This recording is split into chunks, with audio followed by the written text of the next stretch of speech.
Rengøring og vedligeholdelse. Dysearmene skal med jævne mellemrum rengøres og holdes fri for kalk.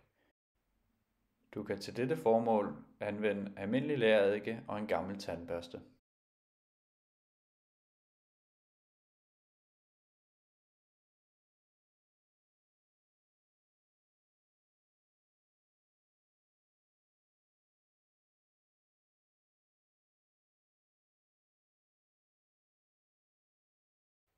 Du har også mulighed for at udskifte dysehovederne eller blot tage dem af for grundig rengøring og afkalkning.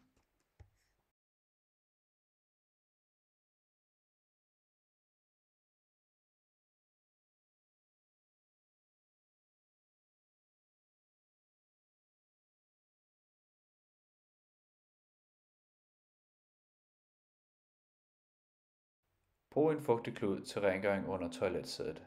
Du kan løsne toiletsædet fra enheden ved at trykke udløserknappen ind, mens du vipper sædelåsen op. Det er meget vigtigt, at du husker at sætte sædet korrekt på plads og lukke for sædelåsen igen. Du kan let komme til at rengøre bag sædet. Du skal blot trykke udløserknappen ind og trække produktet mod dig selv, så det løsnes fra monteringsskinnen.